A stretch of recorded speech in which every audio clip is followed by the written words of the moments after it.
Hi friends, இப்போ வந்து நான் அந்த முள்ளங்கி காராமணி போட்டு புளிக்குழம்பு செய்ய போகிறேன். அது எப்படி செய்கிறேன்னு சொல்கிறேன். அதாவது காராமணின்னா தட்டைப்பயிறு.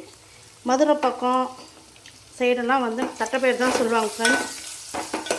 எங்கள் சைடெல்லாம் வந்து வேலூர், சென்னை சைடெல்லாம் வந்து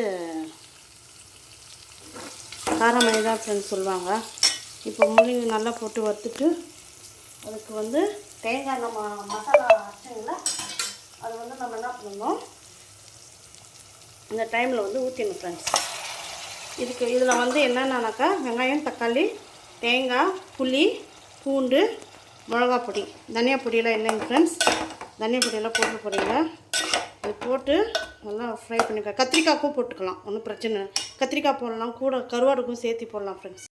இப்போ வந்து எடுத்து மஞ்சள் பொடி போட்டுக்கணும் ஃப்ரெண்ட்ஸ். போட்டுக்கிட்டு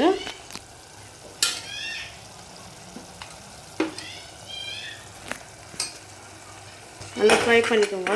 இப்போ வந்து வேக வச்ச இந்த காராமணியும் அந்த காராமணியும் அந்த தண்ணியும் ஒன்றா ஊற்றிக்கோங்க ஃப்ரெண்ட்ஸ். ஊற்றிக்கிட்டு உங்களுக்கு எவ்வளோ தண்ணி தேவையோ ஊற்றிடுங்க.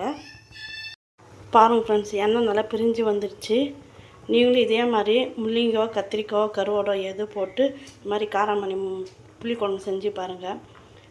ட்ரை பண்ணி பாருங்கள். ட்ரை பண்ணுங்கள், ஷேர் பண்ணுங்கள், கமெண்ட்ஸ் பண்ணுங்கள். மறக்காமல் சப்ஸ்கிரைப் பண்ணுங்கள். பக்கத்தில் இருக்கிற பெல் ஐக்கானை கிளிக் பண்ணுங்கள். பாய்.